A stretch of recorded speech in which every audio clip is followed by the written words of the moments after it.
Todas las personas tienen iguales derechos a la libertad, a su prosperidad y a la protección de las leyes. A continuación, el programa Tiempos de Justicia de la Defensa Pública por Radio María, 100.7 FM, llena de amor.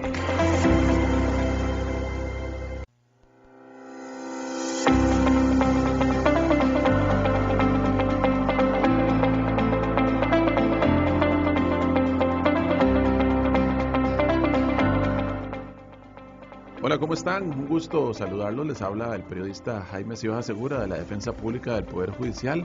Un placer, como todos los martes, de acompañarlos aquí en la frecuencia de Radio María y en las redes sociales, también de Radio María y de la Defensa Pública, en Tiempos de Justicia, un espacio que habilitamos juntos para conocer diferentes temas legales de las materias que conoce la Defensa Pública del Poder Judicial y con la cual intentamos ser una herramienta de apoyo, de ayuda, en caso de que usted requiera de las diferentes materias que vamos a conversar.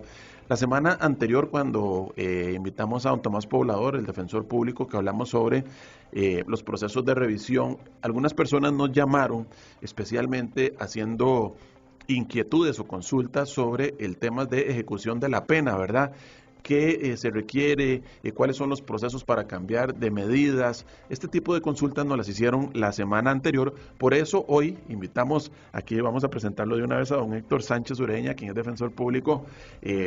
Don Héctor, es un amplio conocedor, tiene muchos años de trabajar en el tema de ejecución de la pena y por eso quisimos invitarlo hoy y traerlo, para que como esas consultas que nos hicieron la semana anterior, ya están las vías habilitadas también para que nos puedan contactar, un tema muy interesante y que genera muchas dudas. Don Héctor, muy buenos días.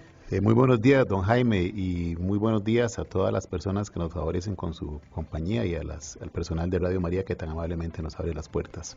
Ejecución de la pena siempre genera, ¿verdad? Siempre genera mucha inquietud porque la cárcel está más cerca de nosotros de lo que a veces quisiéramos. Y son muchas las familias y personas en este país que tienen inquietudes, ¿verdad? por el sistema penitenciario, por tener parientes, ¿verdad? Contrario a lo que pensaríamos, toca a muchísima gente, es un tema de muchísimo interés. La semana pasada conversábamos aquí en micrófono y también fuera de él con don Tomás Poblador, don Héctor, que incluso muchas de las llamadas que hemos recibido aquí en Radio María son mamás, ¿verdad? O familiares preocupados, desde luego, ¿verdad? Por su relación de parentesco con alguna persona que está cumpliendo alguna pena de prisión preventiva especialmente, ¿verdad? Sí, curiosamente, bueno, en mis tantos años de estar en esta materia siempre me ha llamado la atención que las personas que más se acercan a los servicios de la defensa en nombre de sus parientes presos son las madres y las esposas o compañeras, ¿verdad? No es que otros parientes no lo hagan, pero la mayoría es marcadamente la diferencia del interés de madres y esposas en la situación de sus parientes. Bueno, perfecto. Ejecución de la pena va a ser nuestro tema el día de hoy aquí en Tiempos de Justicia, así que recordarles, ya casi vamos a habilitarles, bueno, recuerden, ¿verdad? 8510-1007, por WhatsApp nos puede mandar sus consultas, aquí está Laura hoy acompañándonos en cabina, ¿verdad? Y también el 4000-1008, que nos pueden también llamar para hacer sus consultas en este espacio que vamos a estar hablando hoy con don Héctor Sánchez Ureña, defensor público de ejecución de la pena. Pero desde luego no podemos empezar este programa de Tiempos de Justicia sin nuestra oración.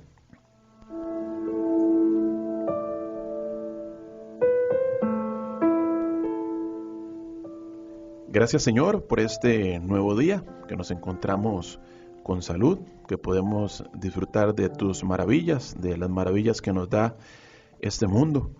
Hoy, en especial, hoy martes, los invito para que vuelvan a ver a su alrededor y vean a sus compañeros de trabajo, a sus familiares, a sus amigos, ¿verdad?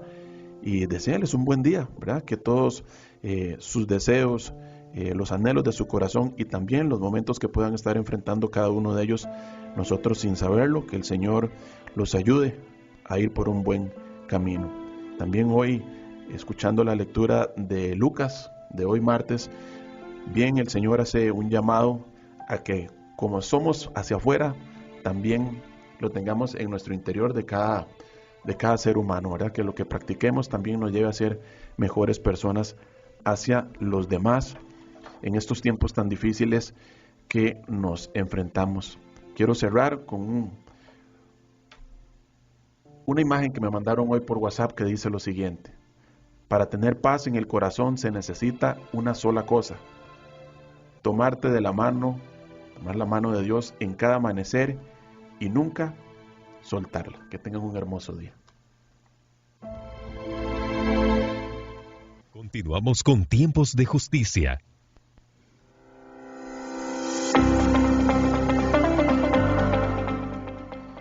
Ejecución de la pena, don Héctor Sánchez, una persona que tiene muchos tiempos. Don Héctor, tal vez sí nos comenta, ¿verdad? Usted ahora lo decía en todos sus años, pero ha trabajado muy de cerca con todo el tema de ejecución de la pena, desde el ejercicio como abogado también, pero ha estado muy pendiente, que ahora lo vamos a tocar en algún momento, sobre el proceso que ha llevado el tema ya en el ámbito legislativo, a nivel legal, ¿verdad? De todo lo que es el tema de ejecución de la pena. Sí, don Jaime, casualmente anoche sacaba cuentas que este mes de octubre cumplo 33 años de trabajar en esta materia, los 4 o 5 primeros de ellos en el Ministerio de Justicia y los últimos ya casi 29 como defensor público.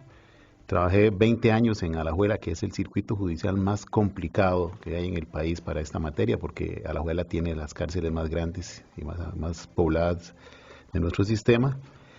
También he ejercido la docencia en la materia y me ha correspondido también trabajar en nombre de la defensa en los procesos de discusión y de redacción de los proyectos de ley para ejecución de la pena, que de momento no hemos logrado hacerlos cuajar como ley de la República, ¿verdad? Pero sí ha sido una trayectoria que me parece mentira que ya sean 33 años de estar en esto. Mucha agua ha pasado debajo de este puente, ¿verdad?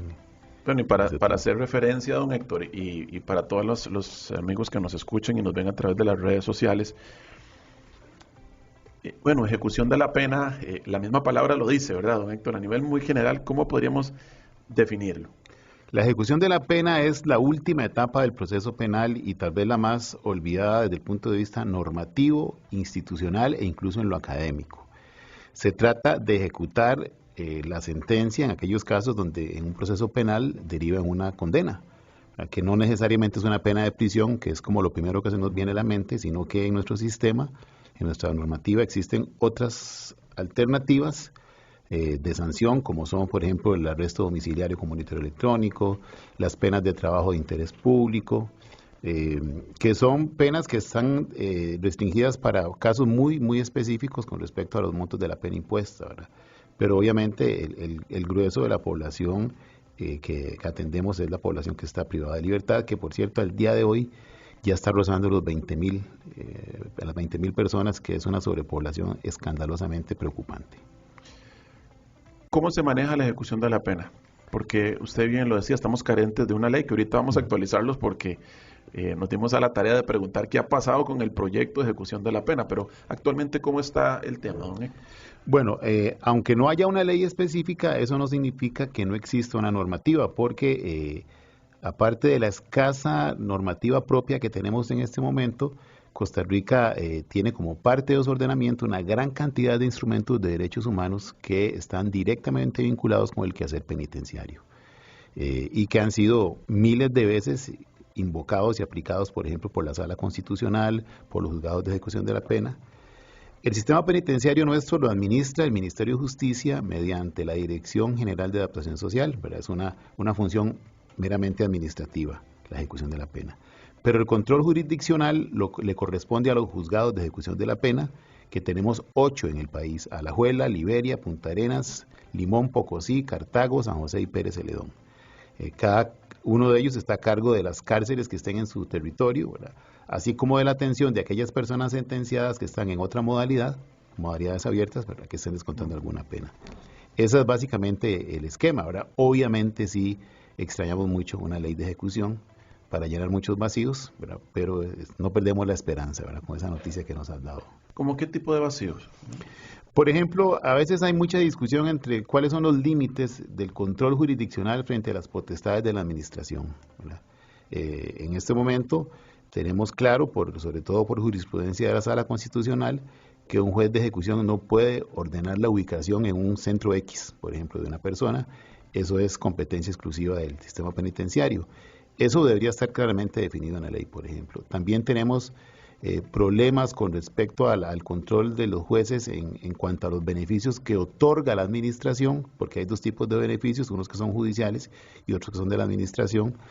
Entonces se diluye un poco, digamos, la posibilidad del control por falta de, digamos, de normas puntuales, pero normativa sí existe, ¿verdad? Y además un juez de ejecución, una jueza, no puede dejar resolver un caso alegando que no hay ley porque sí hay normativa abundante, ¿verdad? Como les dije, en materia de instrumentos de derechos humanos, que es tan importante, que son obligatorios, ¿verdad? Bueno, nosotros consultando, ¿verdad? Incluso antes de entrar al aire, ¿qué pasó con el proyecto de ley de ejecución de la pena? Y según nos comentaban hace unos minutos, está ya en proceso de nueva revisión en la comisión, ¿verdad? Donde se encuentra, y lo que se espera es que este proyecto de ley de ejecución de la pena, que podría por lo menos ingresar a plenario antes de que termine este año, ¿verdad? Que es la proyección que tienen, pero así todo un proceso, ¿verdad? Sí me consta también, porque en algún momento tuve la oportunidad de estar laborando muy cerca de quienes están en este proyecto. Se ha vinculado a cualquier cantidad de personas, don Héctor, porque mientras tuve la oportunidad de laborar en la Asamblea Legislativa, me recuerdo que hubo sesiones muy importantes, personas de adaptación social, abogados, de defensa. Se ha consultado mucho sobre ejecución de la pena. Eso que estás diciendo, Jaime, es algo muy, muy importante. Esa es la ventaja que tiene una ley. La ley nace de una discusión de muchas partes. La ausencia de ley ha permitido, y ha sido, digamos, el único recurso posible, que durante más de 50 años el Ministerio de Justicia emita su propia normativa en una especie de monólogo, que es entendible porque digamos que la clase política nunca se interesó en legislar. Entonces, el hecho de que hablemos de una ley, estamos hablando de un texto, de un proceso, de una producción de pensamiento y de conocimiento que escucha muchas voces, ¿verdad? A la defensa, a la judicatura, a la fiscalía, al propio Ministerio de Justicia, cuya opinión es por supuesto invaluable, ¿verdad? A los legisladores, ¿verdad? Entonces tendríamos un instrumento más plural en términos de discusión política y técnica. Eso es lo importante, porque yo no voy a culpar al Ministerio de Justicia de haberse autorregulado, si no había otra opción, ¿verdad? Pero obviamente, y la Sala Constitucional lo ha dicho ya en forma reiterada, que la materia penitenciaria debe ser regulada por ley, porque se trata de derechos fundamentales que jamás pueden estar dejados para regularse por medio de un decreto, que es un instrumento normativo de muy baja jerarquía. Entonces es necesaria una ley, insisto, por el roce que tiene, por definición, esta materia con derechos humanos, derechos fundamentales, ¿verdad? O sea, son aspectos de rango constitucional incluso, ¿verdad? Entonces, bienvenida sea la hora en que me das esa buena noticia de que probablemente la ley logre pasar, porque la última noticia que tuve no era muy esperanzadora, ¿verdad? Bueno, sí, recordar ahí lo que nos dicen, todavía está en la parte de revisión en la comisión y esperarían por lo menos que ingrese a plenario antes de que finalice el año. Vamos paso a paso, don Héctor. Cuando una persona enfrenta, usted bien lo decía ahora, un proceso judicial, bueno, viene el momento de la sanción, de la pena. ¿Cuáles hay? ¿Verdad? Ya ahora usted mencionaba algunos, pero vamos a tomarnos el ratito para ir momento a momento de cómo va todo esto, las sanciones que existen en el país. Claro, bueno, siempre cuando pensamos en procesos penales y sentencias, nuestra primera imagen es la cárcel, ¿verdad? La pena privativa de libertad. Los delitos más comunes en este país, como el robo agravado, los delitos sexuales, lamentablemente, que tienen gran ocurrencia en nuestra sociedad, los delitos vinculados con droga, etcétera, son delitos que están sancionados con pena de prisión, ¿verdad? Entonces, esa es como nuestra primera imagen. Sin embargo, para ciertos delitos y dependiendo del monto de la pena, existe la posibilidad de establecer una pena alternativa junto con la pena de prisión. ¿Qué significa que sea alternativa? De que se le impone una pena de prisión, pero se le suspende para que la ejecute en otra modalidad. Por ejemplo, el monitoreo electrónico.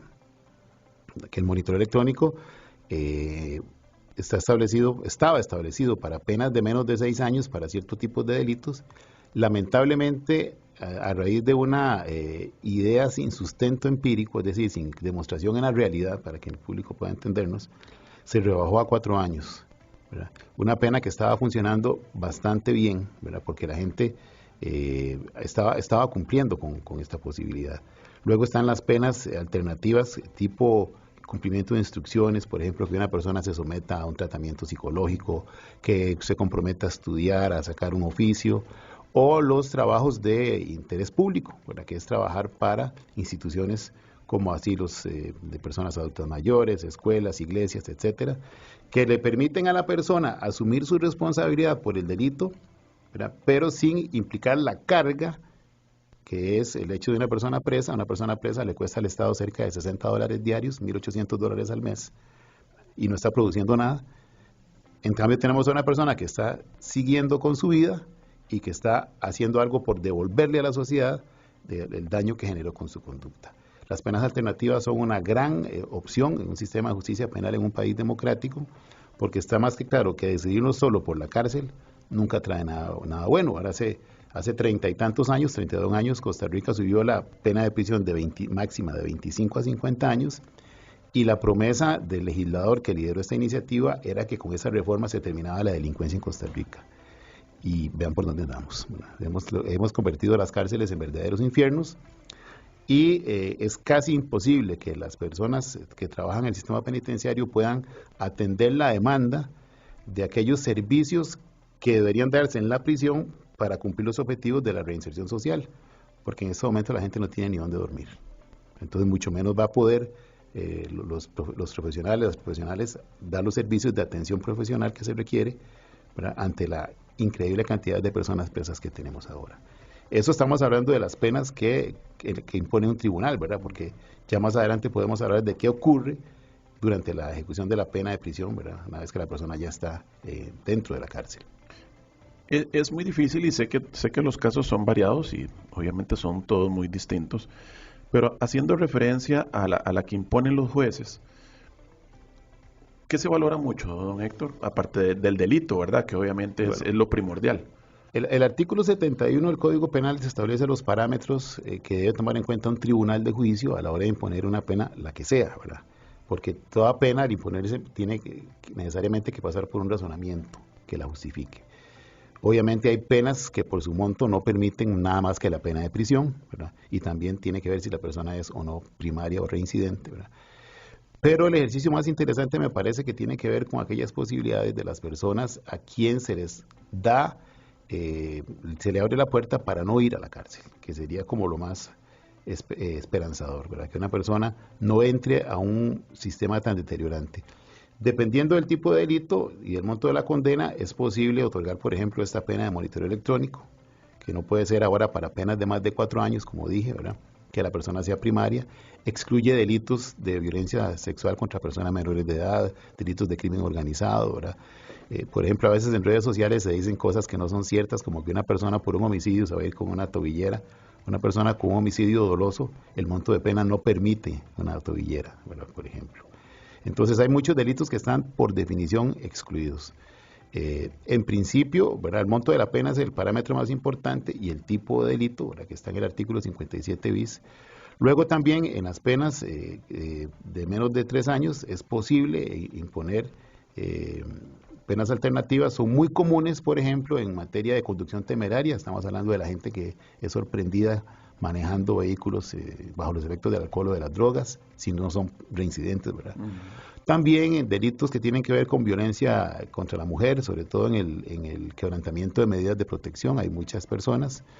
Las estafas, dependiendo del monto, también pueden caer ahí, pero el grueso eran, y digo eran porque ya el monto de la pena no lo permite, eran personas que por primera vez cometían delitos vinculados con drogas, por ejemplo, ¿verdad?, que muchas son mujeres, ¿verdad?, que lamentablemente hoy, ante el cambio de la ley, han hecho que el centro Vilma Curling, que es la única cárcel de mujeres que hay en el país, haya pasado de 550 mujeres hace un año a ya casi 900 en este momento, ¿verdad?, con unas condiciones de hacinamiento terribles, y que la cárcel de San Sebastián, por ejemplo, hoy esté a más del doble de su capacidad, porque cada persona que ya no califica para un beneficio de estos es una persona más que va para el sistema penitenciario, ¿verdad?, con las gravísimas consecuencias que eso representa. Casi se han duplicado, don Héctor. Sí, estamos viviendo un nivel de hacinamiento que yo no recuerdo haberlo visto.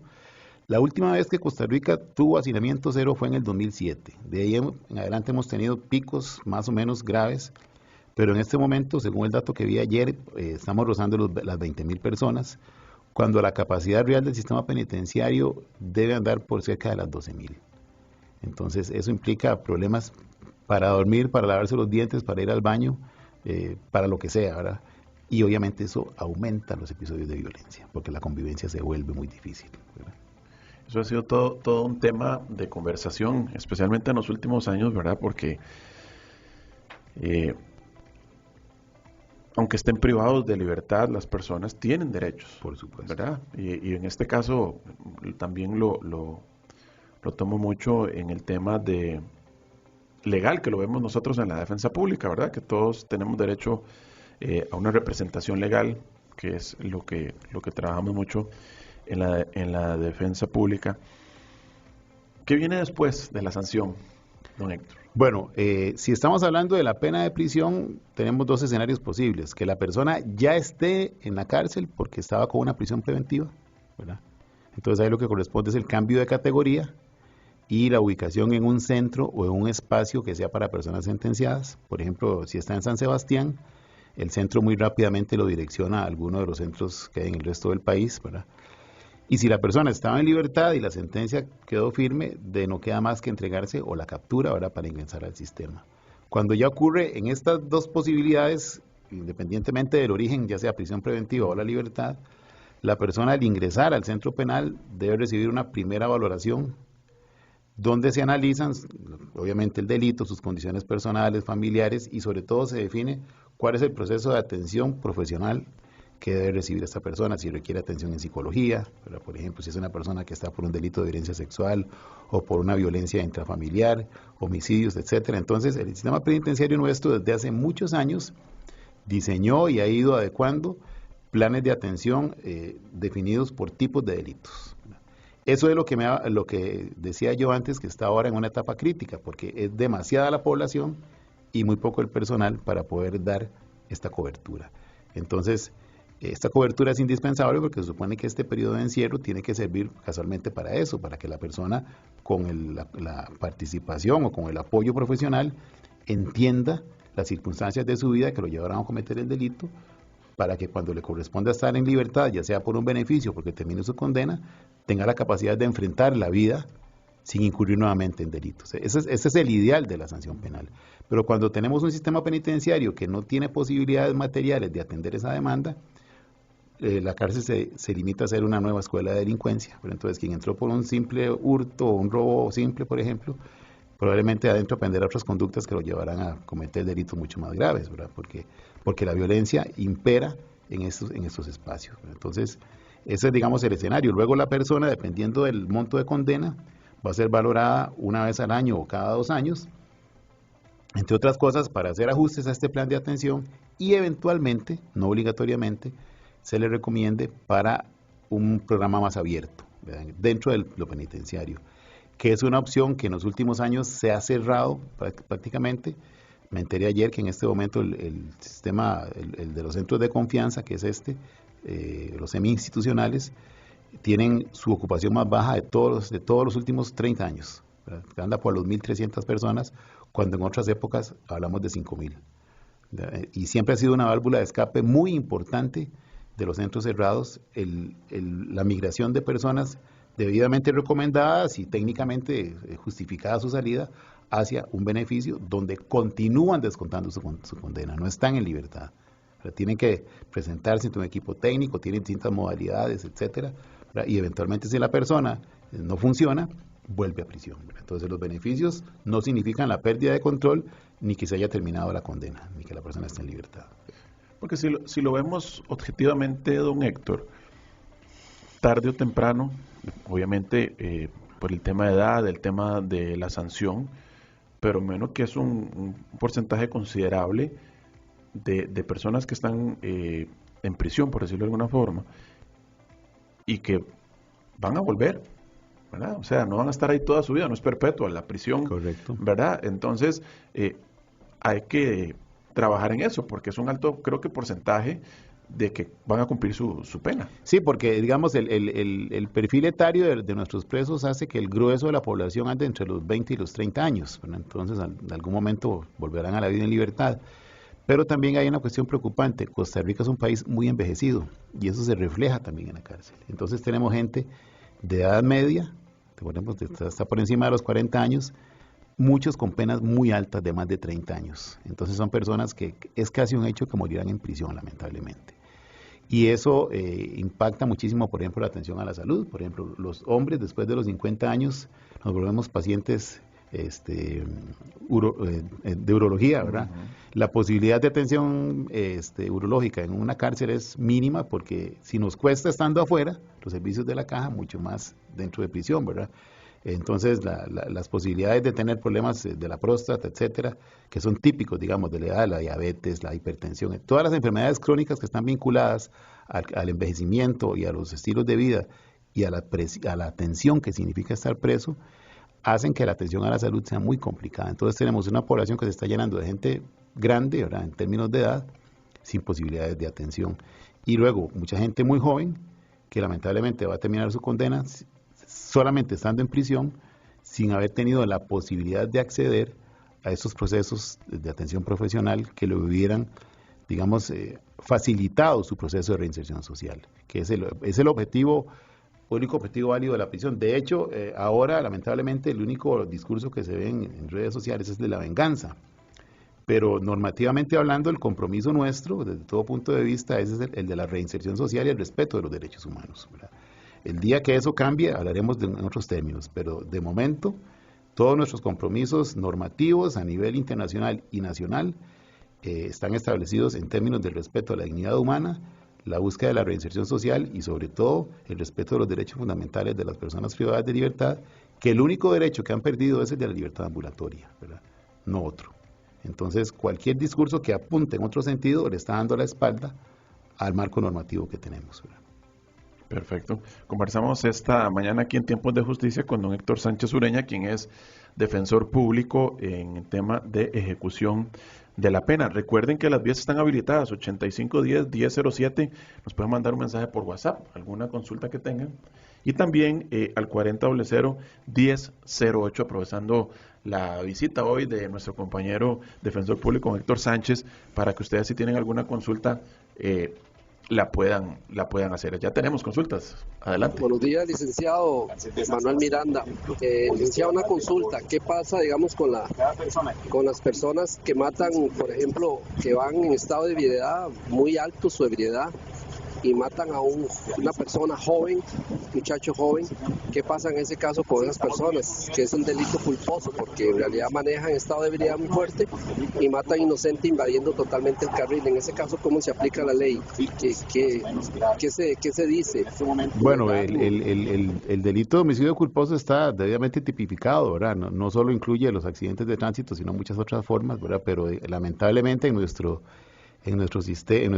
país, más bien, ¿verdad?, la conducción irresponsable es recurrente, y en estos casos lo que generalmente ocurre es una pena de prisión. Lo que pasa es que la normativa procesal penal permite también, en este tipo de delitos, que las partes, si así lo desean, incluyendo la familia doliente, obviamente esto es una cuestión totalmente voluntaria, puedan llegar a algún tipo de conciliación y evitar el proceso de prisión, ¿verdad? Pero es una decisión que no corresponde ni a la fiscalía ni al tribunal, sino que nace de la voluntad de las partes, ¿verdad?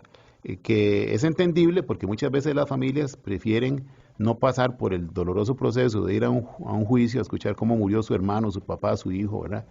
Y prefieren optar por la compensación, que es entendible, ¿verdad?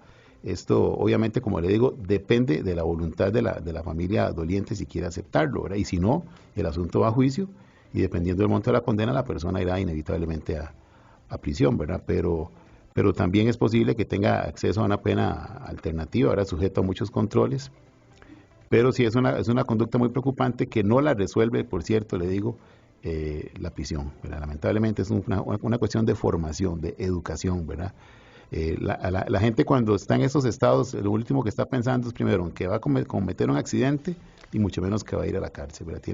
Tiene que ver con nuestra formación, nuestros valores desde la familia, ¿verdad?, creo yo, desde como sociedad, ¿verdad? el hecho de ser responsables en algo que es en realidad un arma, como es un vehículo, ¿verdad? Un vehículo, una moto también, ¿verdad? Que es una conducta recurrente lamentablemente en nuestro país, ¿verdad? Que de hecho, ahora que usted toca el tema de llegar a... ¿Cuál es el término correcto? Digamos, una conciliación. Es una conciliación, ¿verdad? Está en el Código Procesal Penal, anda ahí como el artículo 32, me parece, no lo ando aquí a la mano, ¿verdad? Que lo permite en los delitos culposos, ¿verdad? No es en todos los delitos que es posible, ¿verdad? Sí, porque sí han habido algunos mediáticamente, ¿verdad? Por cierto, digamos, muy mal manejados, porque incluso una vez que ocurrió un caso muy sonado, donde las familias, con todo su derecho, optaron por esta salida, y el tribunal tiene que respetarlo, porque así está en la ley, ¿no? Entonces, hablaron muy mal del caso y sobre todo de las autoridades judiciales que intervinieron, pero los jueces estaban obligados a respetar la voluntad de las partes, ¿verdad? En ese caso en concreto, muy doloroso y que tuvo mucha trascendencia mediática, ¿verdad? Y es entendible, ¿verdad? Yo me pongo en los pies en los zapatos, perdón, de estas familias, para ir a un proceso penal a escuchar cómo murió mi hermana, cómo murió mi hija, no sé, mi esposa, etcétera. Es muy doloroso, entonces prefirieron cambiar ese tránsito por uno que no va a resolver el problema, pero que les evita, digamos, la revictimización. Y es una cuestión totalmente legal que está en el Código Procesal Penal, ¿verdad? Perfecto, doctor. Hoy conversamos acá en Tiempos de Justicia en Radio María el tema de ejecución de la pena, ¿verdad? Las personas que han recibido una sanción después de un proceso. Ya lo veíamos y usted ahora lo decía, ¿verdad? Los tipos de medidas que pueden haber. Pero bueno, ya cuando la persona está descontando pena de prisión, por decirlo de alguna forma, uno de los casos, ¿cómo pueden solicitar un cambio? Era una de las preguntas que nos hacían la semana anterior de las personas que nos llamaron, ¿verdad? Que mi familiar está en prisión y yo quisiera que lo pasen para otro lado o que le pongan tobillera, ¿verdad? Son casi siempre las preguntas que por lo general los familiares se hacen, don Héctor. Sí, claro. Bueno, vamos a primero a diferenciar algo, ¿verdad? El otorgamiento de la tobillera en sentencia es una decisión que le corresponde exclusivamente al tribunal de juicio, ¿verdad? Y que está limitada a los casos que la ley autoriza, ¿verdad? En el artículo 57 bis, penas de menos de 4 años y para cierto tipo de delitos. Y lo mismo ocurre con las otras penas alternativas, ¿verdad? Si el destino es inevitablemente la prisión, la persona tiene que ir a descontar necesariamente. Los cambios de modalidad de custodia no se solicitan. Eso es una consecuencia que puede ocurrir cada vez que la persona recibe su valoración anual o bianual, según sea el caso, ¿verdad? Y el equipo técnico que evalúa a la persona, al final del documento, del acuerdo, va a indicar si, entre otras conclusiones, recomienda al Instituto Nacional de Criminología, que es el órgano técnico en la Dirección de Adaptación Social que le corresponde tomar la decisión final, si esa persona es candidata para el programa semi-institucional.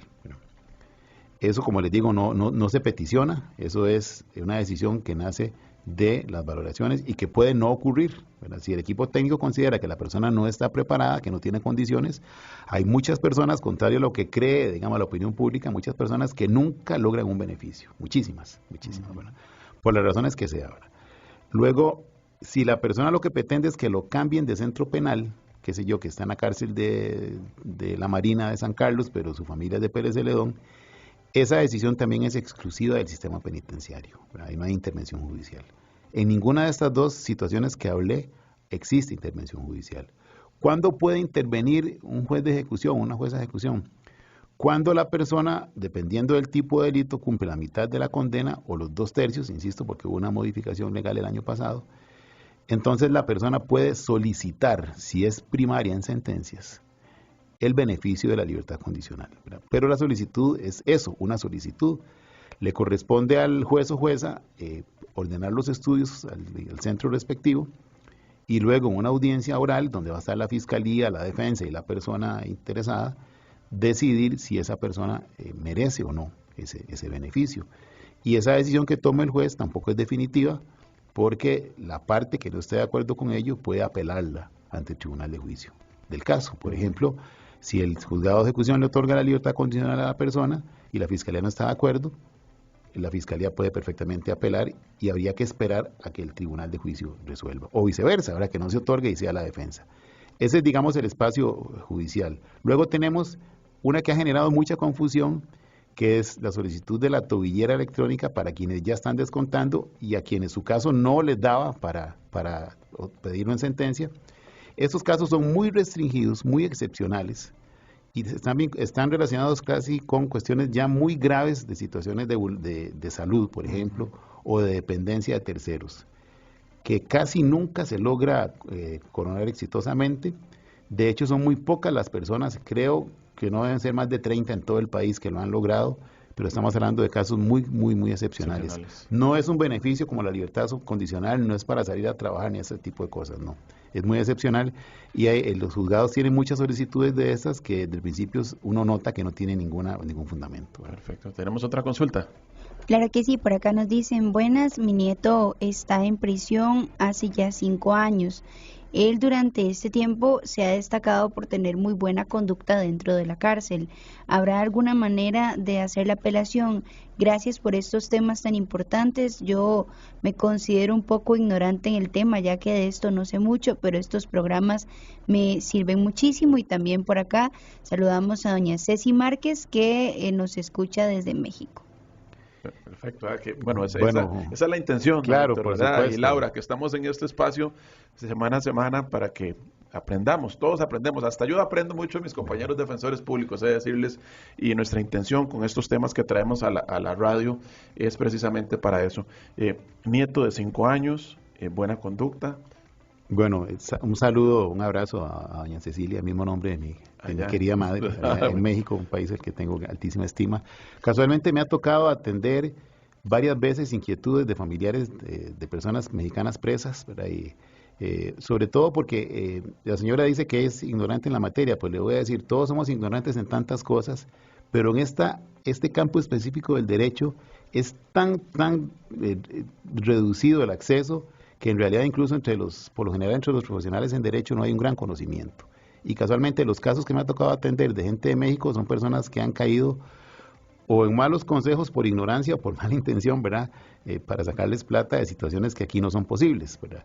La ubicación del muchacho no tiene apelación, pero yo entiendo que la señora se refiere a la posibilidad de cambiarla. Creo que eran 2 personas diferentes, ¿verdad? Sí, son 2 personas, son 2 personas diferentes. Bueno, en términos generales, ¿verdad? Bueno, y un saludo para la de México, ¿verdad? Por supuesto. Que nos está escuchando. Reitero el saludo a la señora de claro. México, ¿verdad? Desde aquí, desde esta otra patria latinoamericana, Costa Rica. El proceso es el que ya expliqué, ¿verdad? La persona, dependiendo del monto de su condena, si es de más de 12 años, la valoración es cada 2 años, si es de menos es cada año. En ese instrumento llamado valoración se indica si la persona califica para un cambio de programa y si no, también se indica qué es lo que requiere. Por ejemplo, no ha recibido los procesos de atención, ha tenido problemas de convivencia. La señora dice que su nieto tiene una excelente conducta, eso es muy importante, pero no es lo único.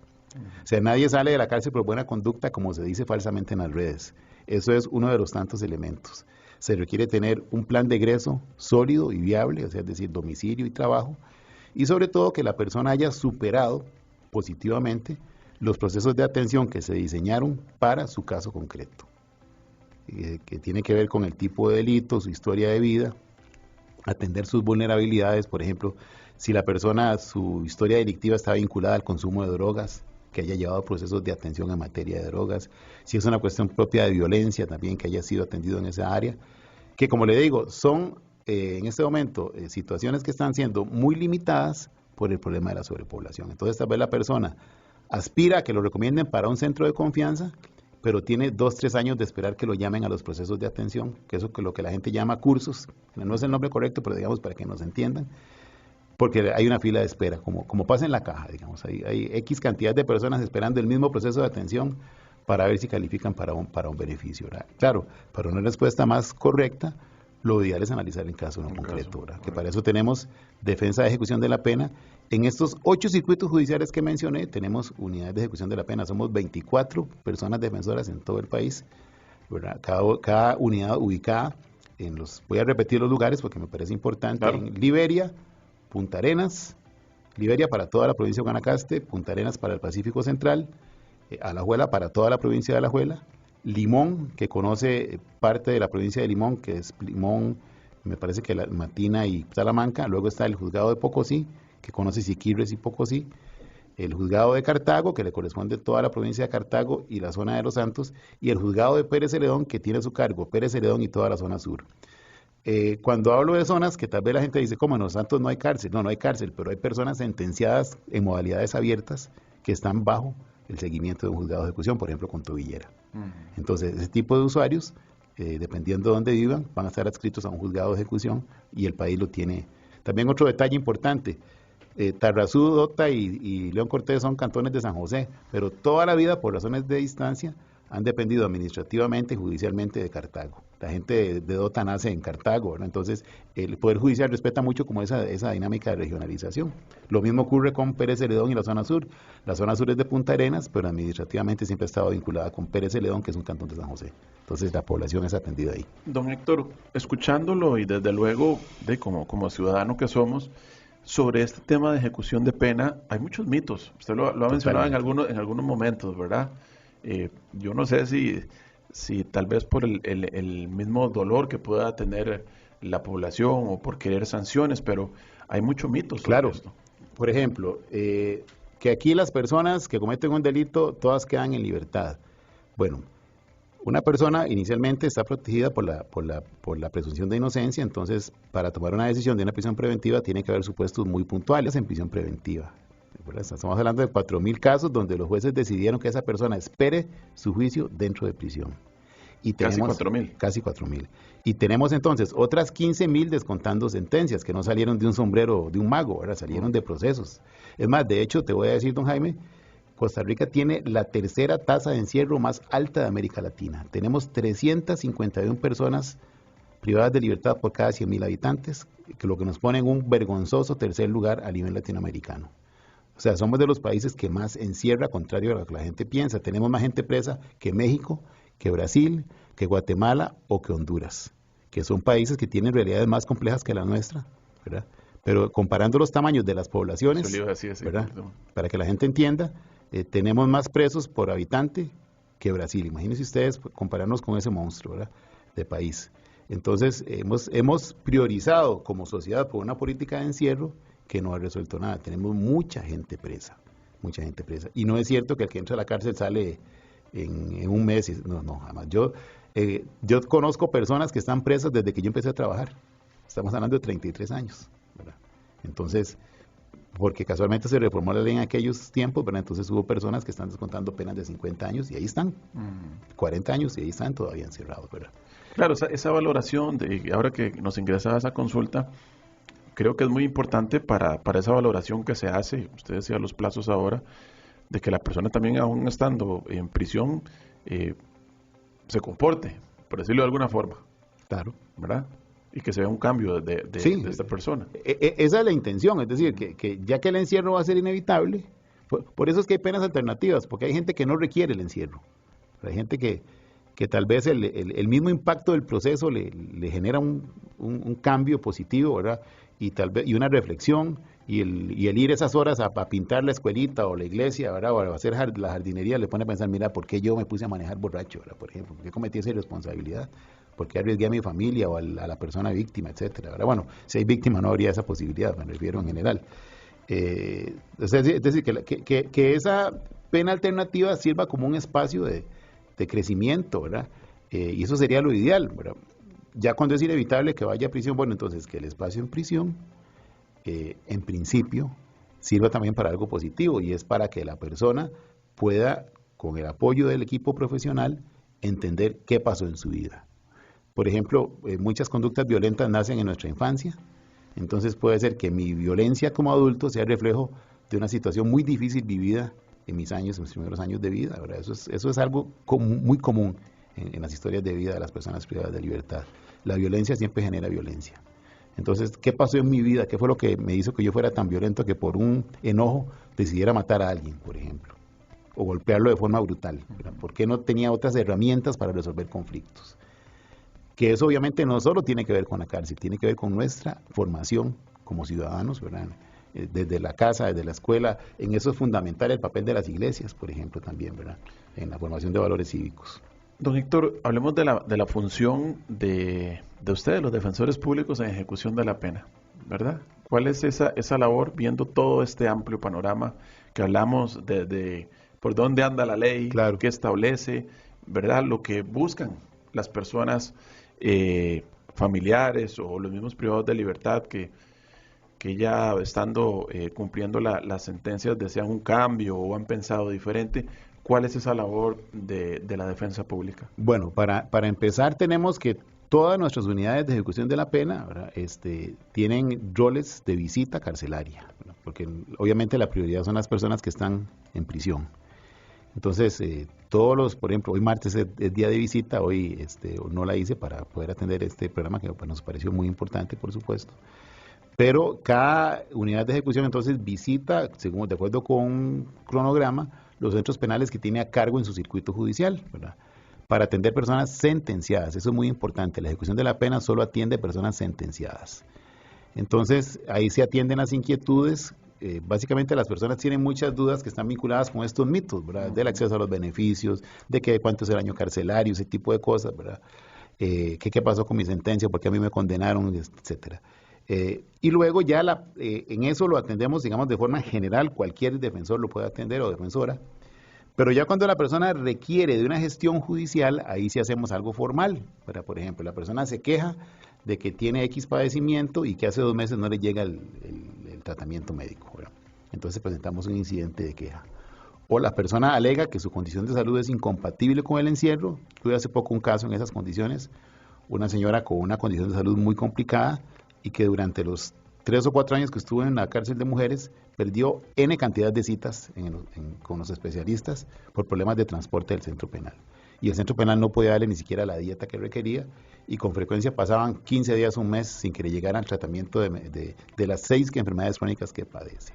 Entonces se presenta un incidente ante el juzgado de ejecución y en este caso concreto de esta señora, lo cual me hizo muy feliz, por cierto, la jueza ordenó su egreso porque quedó acreditado que su permanencia en prisión lo que estaba haciendo era llevarla a la muerte prácticamente, ¿verdad? Luego están los incidentes de libertad condicional, las quejas, las unificaciones de pena para personas que han tenido más de una sentencia, en algunos casos es posible.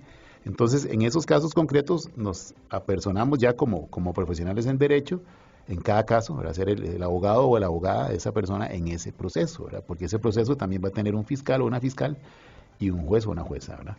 Entonces nosotros representamos los intereses. Pero el grueso de nuestro trabajo tiene que ver con la atención de las inquietudes, ¿verdad? De las personas. Yo paso atendiendo llamadas telefónicas, correos, los familiares sobre todo, ¿verdad? Porque lamentablemente estos mitos generan mucha confusión y a veces, no voy a decir que todos, pero hay algunas personas que ejercen el derecho en forma privada que les dicen cosas que no son ciertas. Ayer casualmente me tocó atender 2 casos de eso, ¿verdad? Vinculadas con estos mitos sobre la cárcel. Yo espero que haya sido por una cuestión de desconocimiento y no por otro motivo, ¿verdad? Pero sí, digamos, la gente es muy vulnerable cuando la persona está en ese duelo del encierro, quiere oír cosas lindas y positivas, ¿verdad? Que no siempre son posibles.